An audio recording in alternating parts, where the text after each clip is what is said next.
नमस्कार, मेरे इसमें 8 PM न्यूज में हम देखेंगे दुर्ग जिले समेत देश विदेश की कुछ प्रमुख खबरें। आइए शुरू करते हैं पहले दुर्ग जिले की खबरों से।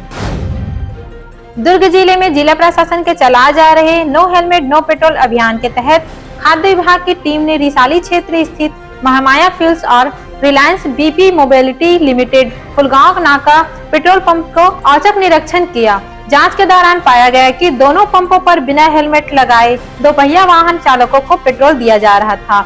जिला प्रशासन के निर्देश का उल्लंघन करते पकड़े जाने पर दोनों पेट्रोल पंपों की वितरण सप्लाई को आगामी आदेश तक स्थगित किया गया है। प्रशासन ने स्पष्ट किया है कि नियमों का उल्लंघन करने वाले किसी भी पंप संचालन के विरुद्ध इस प्रकार की सख्त कार्रवाई की जाएगी। छत्तीसगढ़ के Bhilai steel authority of India limited SAIL और भिलाई इस्पात संयंत्र बीएसपी ने अपने नियमित कर्मियों के लिए सोने के सिक्के की बिक्री प्रक्रिया शुरू की है। संयंत्र प्रशासन ने जारी परिपत्र में बताया है कि इस्पात उत्पादन के स्वर्ण जयंती पर वर्ष 2008 में कर्मचारियों को सोने के सिक्के वितरित किए गए थे।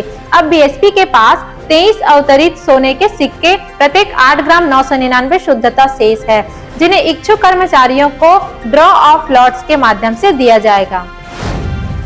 भिलाई में शराब दुकान के स्थानांतरण को लेकर स्थानीय लोगों के विरोध को दरकिनार करते हुए आबकारी विभाग ने खुर्सीपार स्थित पंडित दीनदयाल स्टेडियम खेल परिसर में शराब दुकान खोल दिया है। दुकान शुरू करने के लिए प्रशासन ने 100 से अधिक पुलिस जवानों को तैनात किया था।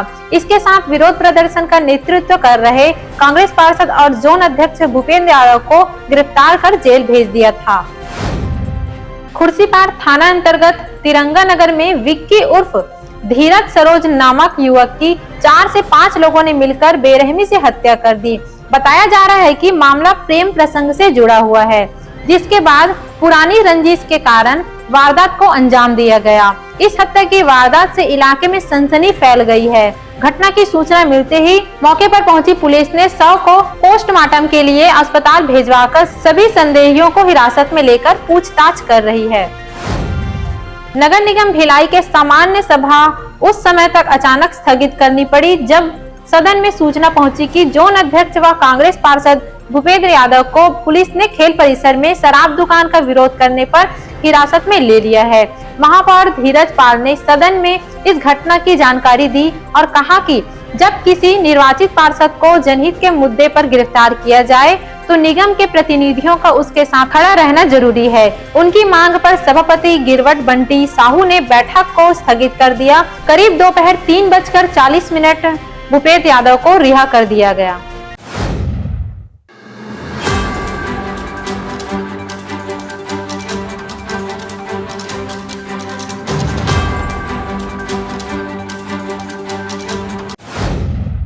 अब नजर डालते हैं प्रदेश की खबरों पर। राजधानी रायपुर में विकास की रफ्तार को और गति देने के लिए नगर निगम की सामान्य सभा में कई बड़े प्रोजेक्ट को मंजूरी दी गई है। इसमें पचपेड़ी नाका से टिकरापाड़ा सिद्धार्थ चौक होते हुए बिजली ऑफिस चौक तक गौरव पथ 2 के निर्माण की स्वीकृति शामिल है। यह गौरव पथ शंकर नगर से कलेक्ट्रेट चौक तक बने गौरव पथ की तर्ज पर विकसित किया जाएगा। निगम की सामान्य सभा में इस परियोजनाओं को मंजूरी दी गई और अगले महीने से इन पर कार्य शुरू हो जाएगा। आगामी 1 से 2 वर्ष में इन योजनाओं में पूरा होने तक रायपुर शहर के स्वरूप में बड़ा बदलाव देखने को मिलेगा। बिलासपुर जिले के मस्तूरी में जनपद उपाध्यक्ष नितेश सिंह के ऑफिस में फायरिंग मामले का पुलिस ने 24 घंटे में खुलासा कर दिया है। मामले में कांग्रेस से निष्कासित नेता विश्वजीत अनंत समेत 7 आरोपियों को गिरफ्तार कर लिया है। इसमें 2 नाबालिग भी शामिल हैं। आरोपियों के पास से 2 देसी पिस्टल, 1 कट्टा, 5 मैगजीन, 4 जिंदा कारतूस और 13 खाली खोखे बरामद किए हैं। साल भर की मेहनत के बाद धान की फसल पककर तैयार है। ऐसे में फसल काटने की तैयारी में जुटे किसानों के लिए चक्रवाती तूफान मोंथा की वजह से हो रही बारिश ने परेशानी पैदा कर दी है। न केवल किसानों के लिए बल्कि बारिश ने प्रदेश के कई इलाकों में जनजीवन को प्रभावित किया है। चक्रवाती तूफान मोंथा की वजह से मौसम विभाग ने 8 जिलों के लिए येलो अलर्ट जारी किया है। इसमें कोरिया, सूरजपुर, बलरामपुर, जसपुर, सरगुजा, रायगढ़, बिलासपुर और जीपीएम शामिल है। इन क्षेत्रों में गरज चमक के साथ तेज बारिश की संभावना है। रायगढ़ जिले में भीषण सड़क हादसे में 2 युवक और 1 महिला की मौके पर मौत हो गई। यह घटना कापू थाना क्षेत्र में धर्मजयगढ़ कापू मार्ग चाल्हा मोड़ पर हुई। जानकारी के मुताबिक तेज रफ्तार कार से पहले बाइक को टक्कर मारी, फिर सड़क पर पैदल चल रही ग्रामीण महिला को रौंदा। हादसे में तीनों की मौत हो गई। वहीं कार चालक गाड़ी छोड़कर मौके में फरार हो गया। हादसे की सूचना मिलते ही पुलिस मौके पर पहुंची और आगे की कार्यवाही में जुटी हुई है। जिला जेल रायगढ़ घनी बस्तियों से घिरी हुई है। इन इलाकों में कुछ असामाजिक तत्वों द्वारा ड्रोन के माध्यम से प्रतिबंधित या अवैध वस्तु जेल परिसर के भीतर पहुंचाई जा रही थी, जिससे सुरक्षा व्यवस्था प्रभावित हो रही थी। प्रशासनिक स्तर पर विचार विमर्श के बाद यह निर्णय लिया गया है कि अब जिला जेल रायगढ़ की सीमा से 500 मीटर तक का पूरा क्षेत्र ड्रोन उड़ाने के लिए प्रतिबंधित रहेगा। प्रशासन का यह कदम जेल परिसर की सुरक्षा को और अधिक प्रभावी बनाने के दिशा में एक महत्वपूर्ण पहल माना जा रहा है।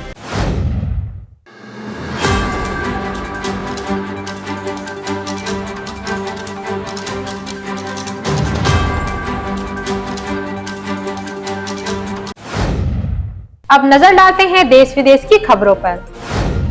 पश्चिमी राजस्थान में मरुस्थल से लेकर गुजरात के सर क्रीक तक भारत पाकिस्तान बॉर्डर पर एक बार फिर से रण होगा और इस रण का नाम ऑपरेशन त्रिशूल रखा गया है। ऑपरेशन त्रिशूल भारत के तीनों सेनाओं का संयुक्त युद्धाभ्यास है, जिसे देखकर पाकिस्तान की सेना में हड़कंप मच जाएगी और चीन की सेना की भी नींद उड़ जाएगी। इस युद्धाभ्यास की शुरुआत आज यानी 30 अक्टूबर से हुई, जो 13 दिन तक यानी आगामी 10 नवंबर तक चलेगा। इसके लिए नोटिस टू एयरमैन जारी किया है। ऑपरेशन त्रिशूल को देखकर दुश्मन के छक्के छूट जाएंगे।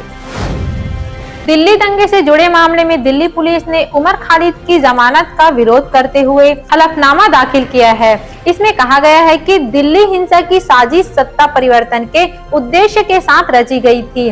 दिल्ली पुलिस ने अपने हल्फनामे में समझाया है कि कैसे सिलसिलेवार तरीके से उमर खालिद और उसके साथियों ने दंगे और हिंसक प्रदर्शन की रणनीति बनाई। इसके बाद एक नोट देते हुए लिखा गया कि इंटरनेशनल थ्योरी में इस प्रकार के संगठित प्रायोजित आंदोलन को सत्ता परिवर्तन अभियान कहा गया है।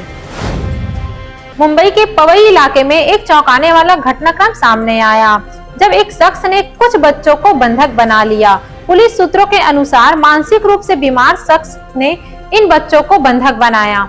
पुलिस बच्चों को छुड़वाने के लिए इस शख्स से बातचीत कर रही है। पुलिस पता लगाने की कोशिश कर रही है कि कितने बच्चे हैं। स्पेशल कमांडो ने हरकत में आते हुए अपना ऑपरेशन शुरू किया। एक शख्स को कमांडो दबोच कर लाए। अभी तक यह साफ नहीं है कि क्या सिरफरे को दबोच लिया गया है या अभी भी बच्चे बंधक बने हुए हैं। अमेरिका ने प्रवासियों के लिए वर्क परमिट के खुद ब खुद रिन्यूअल की व्यवस्था को खत्म कर दिया है। इससे प्रवासी भारतीय कामगारों को नुकसान हो सकता है। 30 अक्टूबर के बाद रोजगार प्राधिकरण दस्तावेजों के रिन्यूअल कराने का आवेदन कराने वाले अप्रवासियों को अब अपने आप एक्सटेंशन नहीं मिलेगा। अमेरिकी सरकार ने प्रवासी पेशेवरों के रोजगार प्राधिकरण दस्तावेजों की अवधि को खुद ब खुद बढ़ाने से इनकार कर दिया। इस कदम से हजारों विदेशी कर्मचारियों विशेषकर भारतीय पर प्रभाव पड़ने की संभावना है, जिसकी संख्या सबसे ज्यादा है। ब्राजील में ड्रग्स तस्करी के खिलाफ बड़े पैमाने पर किए गए पुलिस अभियान के एक दिन बाद फवेला में एक शक्तिशाली ड्रग्स निरोह की डिटेल्स जुटाने में जुटा है। इस बड़े अभियान में 4 पुलिस अधिकारियों सहित आधिकारिक तौर पर 119 की मौत हो गई है। सोशल मीडिया पर तस्वीरों में देखा जा सकता है कि रियो की घनी आबादी वाले इलाके में सड़कों पर लोगों की लाशें बिखरी पड़ी है। पुलिस का दावा है कि इस इलाके में एक गिरोह ड्रग्स का व्यापार चल रहा था।